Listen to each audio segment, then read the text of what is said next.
Hi folks, Speedway Tag here with another video, another kind of old game. I got Wordigo back when it came out in 2003 because I thought it'd be a nice take, different take on the whole word game thing, the whole Scrabble thing, and I was pleasantly surprised actually. Yeah, we've played it quite a lot over the years. So yeah, 2003. If you look at the cover here, it's won a couple of awards, Games Magazine and Dr. Toy's 10 Best Games, and 2004 Parents' Choice and Major Fun Award, Hall of Fame even. Yeah, Wordigo is, as I said, it's a Scrabble-like game, but with a nice twist. And it says only 7 minutes a game, so how can you pass that up? So this is each. It's kind of like a multiplayer solitaire. Nobody really affects what you're doing. Everybody gets their own board, and here's one of the boards. And so this is like placing Scrabble tiles into a crossword configuration, and trying to get as many of the, try and get the whole board filled if you can. But if not, at least as far as you can get, you have to fill the spaces in order. So first you've got to do a word across there, number one, and then number two you've got to do a word across here, and then you've got to do a word across here, and then 4 down here, and you actually have to make your way across. And if you manage to fill the whole thing before this handy dandy 7-minute hourglass runs out, you're going to get an extra 20 points at the end. Otherwise you'll just score the way your word tiles score, kind of like Scrabble. So everybody will get a board. The number 1 board is the easiest, and there's 4 different boards, which is really cool. There's the number 2 board. So here we've got actually comes down to 12 words, and they're all 3-letter words on the second board. The third board's over here, so 11 words, and they're obviously a mixture, some short, some longer words. And then the final most difficult board goes up to 17 words down here, 40 points if you complete the whole crossword. And yeah, again, a mixture of the size of the words. But yeah, so there's 4 each of all these 4 boards.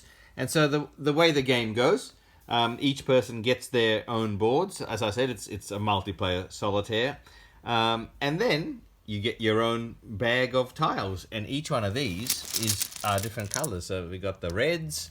In here we've got the teals, I guess. In this one we've got the purples, and this one's green, I think. No, it's the dark blue. All right, so let's say you get one bag. You take you take your tiles out, and you lay them on this letter rack here. So here we go. I'm going to lay my first lot out. There's a couple of blanks as well, just like in Scrabble. If you're lucky enough to get those, as usual, they're helpful. What else have I got here? T. What's this? S. S is always good. I could use a vowel, I'll tell you what. No, I've got an E and an I. Oh, here's an A. Right, okay. So that's what I'm going to start with. At that point, everybody's taken their first 1, 2, 3, 4, 5, 6, 7, 8 letters. And then we're going to flip the timer, and you got 7 minutes. And then you're on your own. Okay, you're going to be making these words and looking at the first line there. The one I might go T. Let's say we go S, I, F, T. Okay, if I don't like my letters, I can, anytime I want, I can swap them out. So if I don't like that W, I can get rid of that W, I put it over there, and I can replace it with something else. Okay, but the W stays there. The one you get rid of stays there, because every one you get rid of is -1 for you at the end of the round. Right, and then so I've made sift. I replace the letters that I've used with new letters. Oh, I got a blank. 2 more over here. a D and another A. And now, okay, so I'm back up here. So now I've got to get a word going that starts with T, and I might go T, boy, I might go T, E, how do you spell teak? As in the wood teak. Is it T-E-A-K? I'm not sure. I wish I knew. But anyway, I might go tier instead. Okay, and I use the blank here. So that's an R. Okay, that's great. Okay, maybe I should have done teak. I'm sure it's T-E-A-K. All right, I'm running. Time's moving fairly quickly. And this goes on. Okay, so replace the letters again. I've got another blank. And now I've got to go do the 3 word. That's an R. And so I've got to come up with a word that's going to end in R, which I can do maybe with G, E, A, R, gear, and then come down to, I'm just moving? Yes, it is. Then G, replace my letters again, and you get the picture. Okay, so I'll do one more. So let's see if I can get one more word going. Okay, so I've got to do the 4 down word here, starting with G, and I can probably go grid might be okay. So G, R, I, and D. Okay, see how infectious this is, because I should be stopping and finishing the video, and I'm continuing to play. Right, the word starting with the 5. Okay, so I will stop there. So this is Wordigo 1. So this is the easy board. So as you can see, most of the time the next word you have to make either ends with the last one you put in or starts with the last one you put in. So that makes it easier. The other boards, though, you'll see sometimes letters sort of,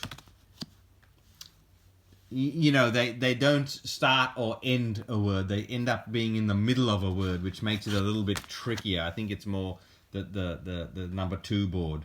But yeah, you get the picture. It gets a little bit trickier. It's not as easy as just starting with the last letter you put down. Anyway, so let's say the time was up and I did horribly because I only got 4 words in. The way you score here is very interesting. All the consonants score like Scrabble, but the vowels, as you can see there, look at that, look at the I there. Okay, the vowels are multipliers. They don't have their own score. The vowels actually multiply the consonants that they are next to. So that I is a multiplier of 4, and it will multiply the F by 4. So F now becomes 4 by 3. It's worth 12. And because there's an arrow pointing at it. There's also an arrow pointing to the left, which means the S gets multiplied by 4 as well. And so on. Look at the G. Okay, the E has got an arrow pointing at the G, and it's a times 4, so now the G becomes 12. All right, the I here is pointing at the R, and it's times 5, so it's 5 times 1 is 5. But look, there's no arrow pointing from the I to the D, so unfortunately the D doesn't get multiplied. So I like that that extra concern that you have to have. It's very tempting, as you saw me doing, just filling the board as quick as you can, because you think, oh boy, 7 minutes, that's going to run out just too fast. So you fall into this trap of wanting to finish the board really quickly, where you actually do have more time than you think. And so it really pays to consider where the arrows are pointing with your vowels to try and maximize your consonant scores. And then, of course, as I said, if you do manage to fill the whole board, there's an extra 20 points. You start marking it on your rule book, and in 7 minutes you're done. And then you might want to try one of the harder boards. It's great for solitaire. It's a good word game. It's the kind of game that you would find as an app now on your phone. But of course, we like the whole tactile experience. We like these Scrabble tiles, and we like the wooden, the very, very attractive looking boards as well. They're good quality. And so that's Wordigo. This is once again the rule book. I've made this point many times. It's 2003, so you're not going to get a really nice looking rule book. They just didn't do them back then. This one's not even folded properly. Okay, it's just an A4 piece of paper, badly folded. I know that's a bit of a pet peeve of mine, but why? Why couldn't they do better rule books back then? I don't know. But Wordigo, again, not much information about this online, and yet it's been in our family for a long time, and we play it quite often because it's Scrabble / crosswords / really cool solitaire word game to play. So if you're interested, I hope you can find it. It's like I said, it's from 2003. So that is Wordigo. See you later. Bye for now.